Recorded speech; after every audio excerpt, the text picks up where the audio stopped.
the shower scene with Chewbacca and Solo. Wait a minute now. Hold on now. I don't know if I want to ask about this or not. Well, you didn't know Chewbacca's taller than Han Solo. I'm just saying. Oh, God.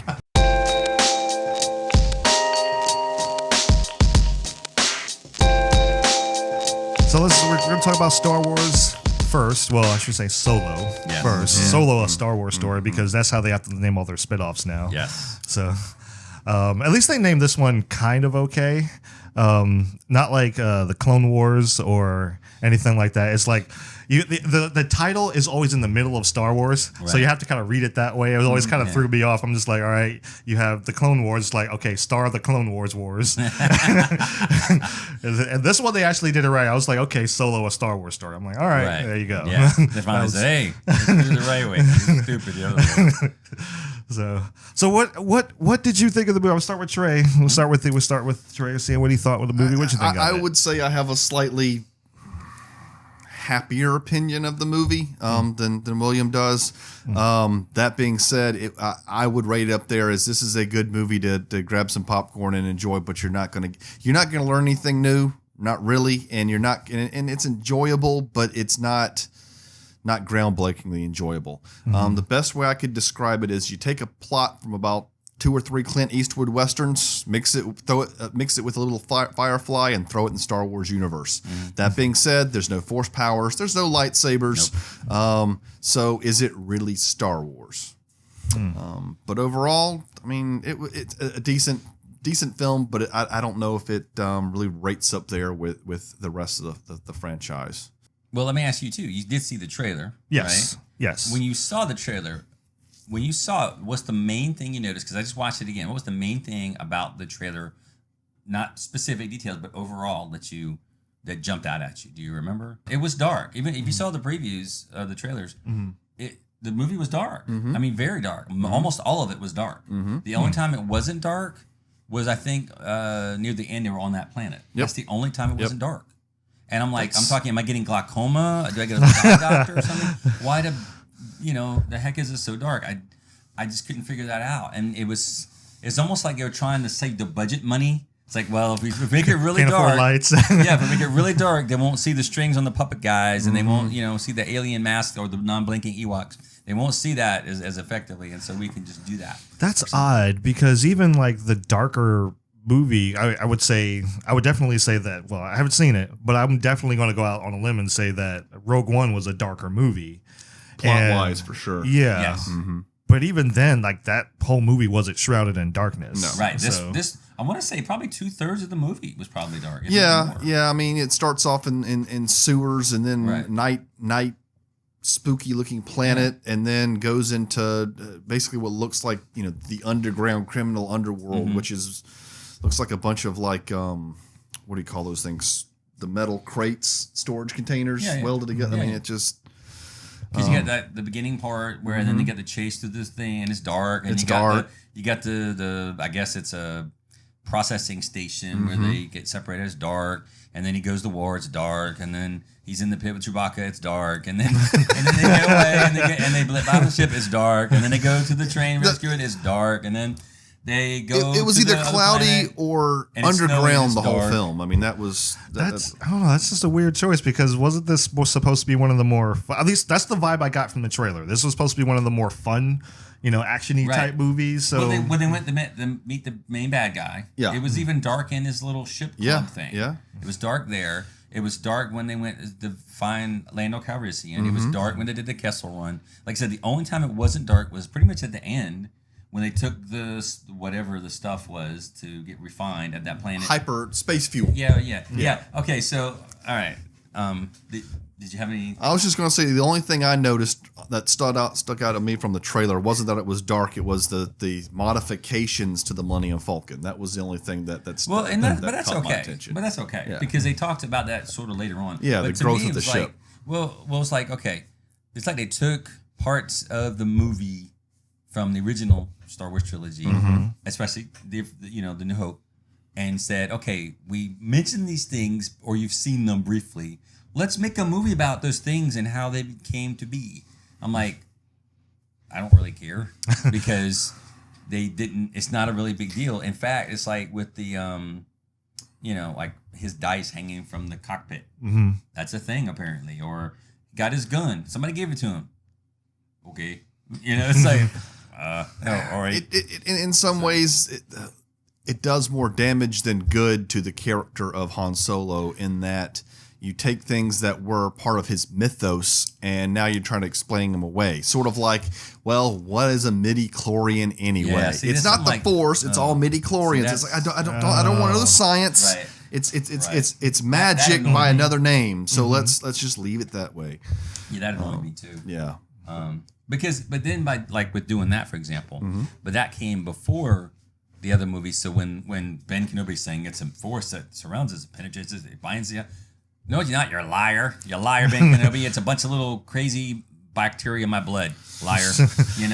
Like, So with like this movie, it's like, well, first of all, the main character didn't really portray Han Solo. He portrayed a dude trying to pretend to act like he sort of was Han Solo-ish. That brings me up to the question now, like, how were the characters in this? Because you had, I always mess up the guy's name. So Donald Glover. Not Donald Glover. Okay. No, you messes up Donald Glover. Not Woody Harrelson. The guy that actually plays Han Solo. Alden Ehrenreich. Yeah. Yes. Yeah. As I was saying just earlier, it was almost like Chris Pratt, Space Lord, trying to be Han Solo. Yeah. That was the attitude I got. But like, wait! Did you say Space Lord? Star-Lord, Star-Lord, man. sorry. I had to throw that out there. Words. This is how bad this movie is. It's making us forget words. Star-Lord. Who? Star-Lord, man. Legendary outlaw. Okay, so overall, when I said good, I wrote too many O's. I said good. There were some jokes that were good. Mm-hmm. The sound effects, of course, and special effects, you can't, that's Lucasfilm or Industrial Light and Magic. You can't go wrong there. Yep. Yeah, they're always good.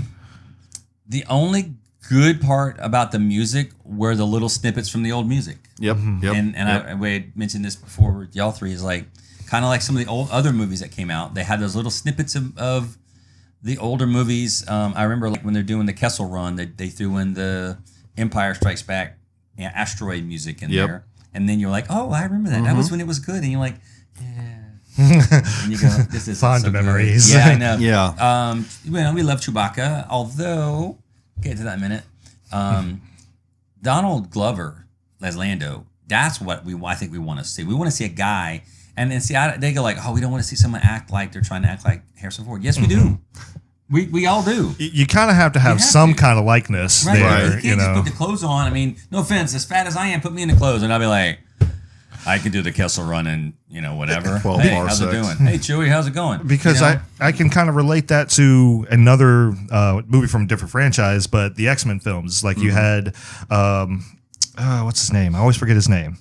But you had the guy that played Professor Xavier. Yes. I always forget his name, and I shouldn't.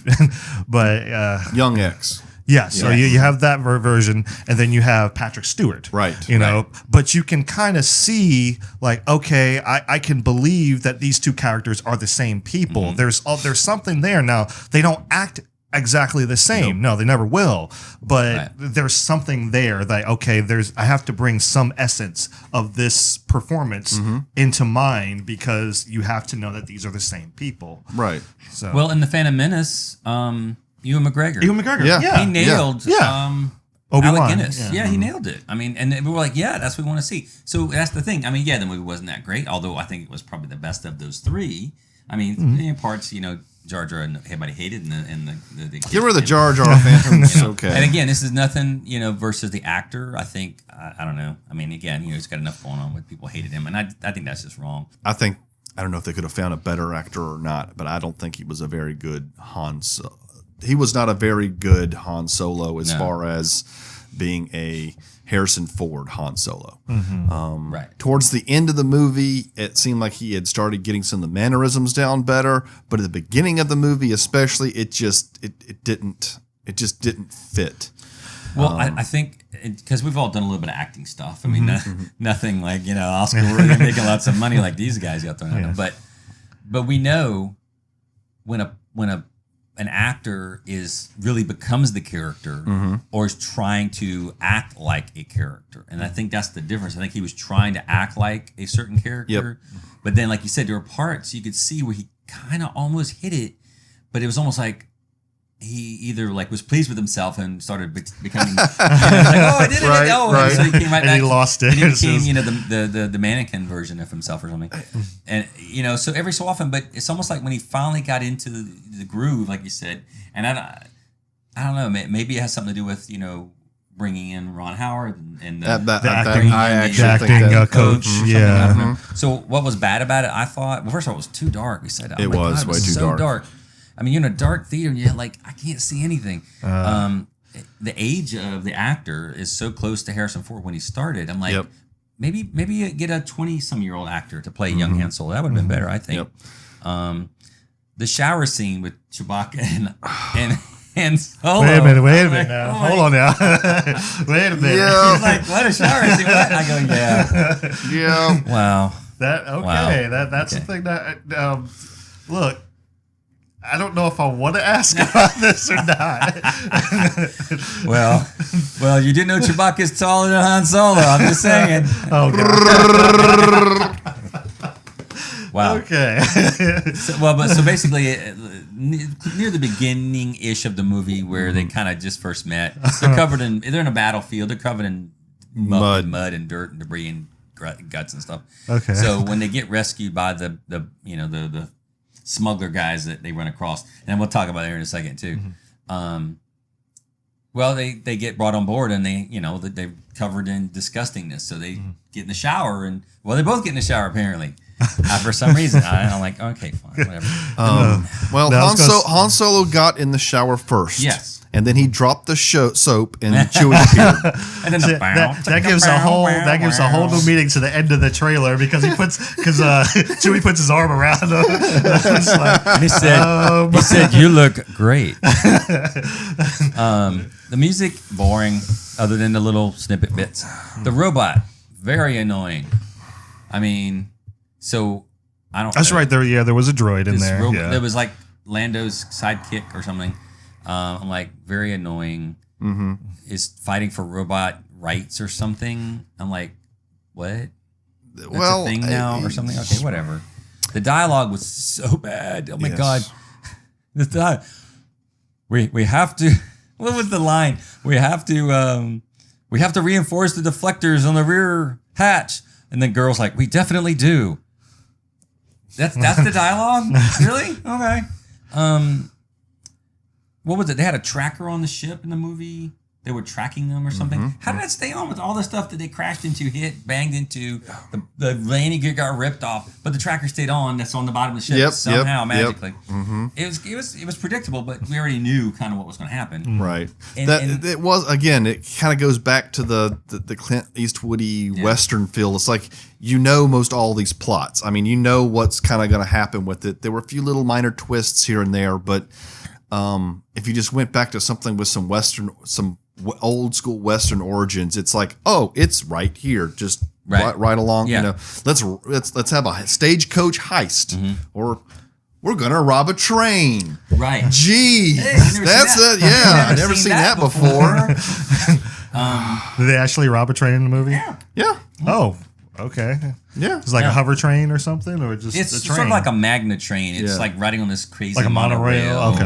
Around this mountain stuff. It's a train, but it's Star Wars.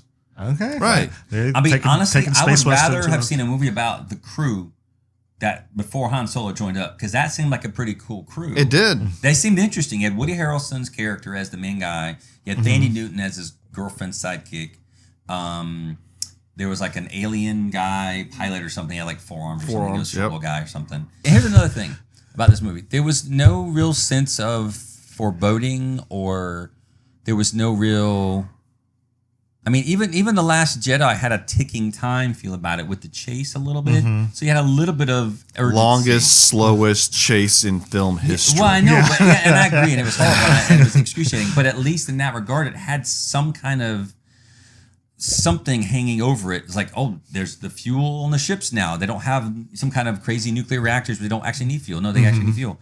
And you're like, and speaking of the fuel thing, Han Solo's a smuggler, and he doesn't smuggle anything like, well, he doesn't smuggle, I mean, you don't smuggle guns, you don't smuggle drugs or any kind of other illegal things. You don't smuggle, stolen robots or even like slave people, slave aliens or whatever. No. Or bitcoins. No, we're stealing fuel. That's Han Solo is now swaggering because I stole fuel. Yep. Really? Yep. Really? Yep.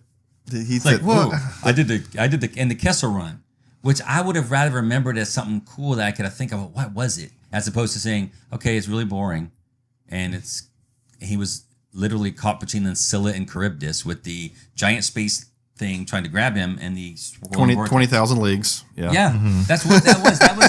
That's the Scylla and Charybdis right there. He has to go. I got to go between the giant grabby thing and the. And I'm like, apparently now we got Homer's Odyssey going on. It's like, yay. Or something. I'm like, but it wasn't any of those things. It was trying to be, but it just wasn't. It kind of goes back to for me they took all the little things that made Han Solo cool in his mythos and tried to explain them away in the story in a cool way that they thought, but at the same time it's sort of like, let that be part of the imagination, right? And I think as long as it was part of the imagination, we each had our own version of how did he do the Kessel Run. And but not only that, we could talk about it and go, well, hey, this would be cool if you did this, and then no one would be wrong, right? Because it didn't exist, right? We could go, oh, maybe he got it. Maybe he picked the blaster up from a guy who just shot protecting him from trying to get him out of a situation of crime, and he grabs the gun and he runs and he hides, and then he gets mixed up with the wrong crew anyway, and so now he's kind of so you could do that, but you can't do that now. I don't know. It's kind of weird because it sounds to me like they were trying to not make him too much of a bad guy. From what you guys are like talking about, it sounds like that. And I kind of saw him like when he first arrived in Star Wars. I'm like, all right, this guy's probably more of an anti-hero in the beginning. Yep. So, and you would think that, anti-heroes are big in Hollywood now. So you would think they would kind of go that route, especially with him, but they're playing it safe as Disney. Yeah, I mean, well, Han Solo gets turned into a good guy that wants to be a bad guy but can't. It's almost like a Wreck-It Ralph reversal. Okay. Oh, and speaking of that, let's go back a little bit. All right, let me go back a little bit. He doesn't say I'm gonna say it. No, go for it. All Go right. for it. Let's go back a little bit. Now, this is, and I've mentioned this in several movie reviews. Go back and check them. Lazy writing. It's such lazy writing. Everything is so coincidental, happenstance, luck, chance, etc. Instead of meeting somebody, instead of going there to find somebody, no, it happens by chance. So Han Solo and his girl Kira, right, get separated at the beginning. Kira! I'm like, and then he just kind of stands there and no one grabs him because he's screaming and banging on the door, Kira. I'm like, no one sees that? Okay. And then he manages to sneak in out of there, whatever. 3 years later, after being part of the, Empire military, which would have been cool to watch and a cool story to learn more about. No, we're going to fast forward 3 years. Of course. And I'm like, that's some cool stuff. It's like, okay, so he started to be a pilot, but he washed out. Why? Was he hot dogging? Was he hot rodding? Was he, did he tick somebody off? Did he crash? I mean, what happened? So now he's a foot soldier. And okay, in the middle of a planetary battle, he happens to run across this crew, Woody Harrelson and Danny Newton's crew. They just happen to land in the same bomb crater. Right. They happen to be now this is when these happenstance again. So he happens to be in the same battlefield, in the same, right next door to these guys. All right. So he happens to do that. So then he happens to get caught, and then they happen to throw him down the shaft, the little mud pit with Chewbacca, who, in my opinion, is not as cuddly as he was, say, later in the later movies, because apparently Chewbacca's been eating the other people that have been thrown down into the pit. So I'm like, so Chewbacca's kind of a jerk, really. I don't want to say any kind of other bad stuff, but I don't like cussing too much. But he's kind of an ass. I mean, you're like, so it's like, I don't care if you're a good guy rebel that was fighting against the Empire. I'm going to eat you because I'm hungry. I'm like, So that makes me like Chewbacca a little bit less. Yeah. So anyway, Yeah. he's apparently Han Solo somehow can speak Wookiee, which again we don't know how. He just sort of does. Yeah, It's like a class. well, but it's just like the other movies. Like you know, what's her face? Ray can speak droid and all these other languages. Can speak Wookiee too. They can just speak everything. I'm like, so how did that happen? Don't know. Okay, whatever. So then they get away, and then wait, the guy that happens to find them, that they happens to rescue, and he happens to get caught up with, happened to know his girlfriend in an entire universe. I'm like, are you kidding me? Not just a universe, a galaxy.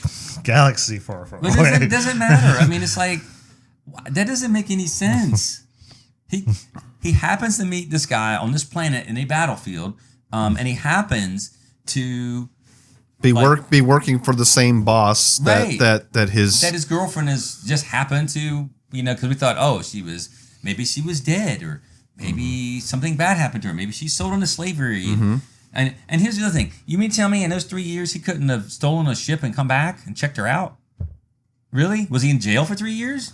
no idea. We don't know. I mean, Nobody says. so the idea that they get separated, and then he spends 3 years, I guess, forgetting about her, drinking. I don't know. We don't know. Nobody knows what she's doing. He's in the garbage pits or something, scrubbing, coils or something.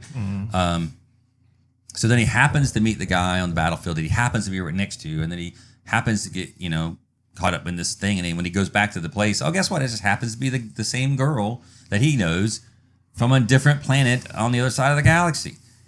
That just doesn't make any sense. There's no... The Force works in mysterious ways, William. I'm sure it does. The obnoxious thing, taking that to the kind of the next step, the obnoxious thing is Han Solo enlists, washes out of the he enlists, he washes out of the pilot training, Yep. and ends up somehow he's made enough people mad that he ends up as basically a foot soldier, on some backwater planet. Yep. Meanwhile, his girl, when he finally meets her, she has been working for the crime syndicate. She's fluent in hand-to-hand combat. Yep. She knows how to do manipulation and language training and negotiation and all this kind of stuff, where when 3 years previously when they left, she was kind of the one that needed the rescuing, right? Because he was the one driving the getaway vehicle. There's really there's no bad guy. You get the one Paul Bettany's character, but he's not really a bad guy. Is that who he plays? Because I didn't know who Paul Bettany was playing at the time. Yeah, what's his name? His name is Drayden Voss or something. Drayden Voss. And okay, so you got that whole thing, and then Drayden Voss. yeah, Right? I know. It's like, but there's no sense in this whole movie. It's just a fluff film. It's a cash cow, which apparently, from what I've been seeing on the news recently, well, first of all, it made money, but not apparently as much as they wanted. So They have not recouped their budget. right, and so now there's talks of Kathleen Kennedy maybe not being a part of this anymore. If you've been reading the news about that, We can only try. again, I got no fight against her. I don't know. I mean, if it's her decisions that's making these awful changes, then maybe she's not really getting it. I don't know. Well, I will say this: if she was responsible for Ryan Johansson, then I do believe that, yeah, Wow. And Ryan Johansson? the director of The Last Jedi, Oh, Ryan Johnston. Ryan Johnson. Yeah. Thank you. That's how bad See? this movie is. Sorry, people. Star I Lord. keep telling you, it's so bad. It's making us forget words and sentences and other. Yep. Exactly. See? See? What I would, we'll never know. But I will say this: I don't know if what Ron Howard was given. Right. I've usually been pretty impressed with most of Ron Howard's work. And I would probably be under the impression that if anybody saved it and turned it into what it is now, it might have been him. Right. I And don't even know. he was apologizing for it. Yeah. So if you need to know something about the movie, there you go. That's. I will now say this: of the recent Star Wars movies I've seen, I do like Solo better than I did The Last Jedi. Overall, it was a more fun movie. I mean, it was just a more fun movie. I laughed because there were some good jokes. Yep. There were some really bad jokes, but there were mostly good jokes, mostly interesting, fun kind of stuff. Yes, yeah, The Last Jedi. I'm like a pick a desk cab again. I'm just enough for that. So, but yeah. All right. If I was to relate this to Pirates of the Caribbean, Last Jedi was sort of like, what is it, the third one at World's End that made absolutely no freaking sense. Yeah. And then you had the fourth movie, which was a fun Pirates movie, but it contributed nothing to the overall story of Pirates, and that's Solo. Gotcha. Yeah. Gotcha. So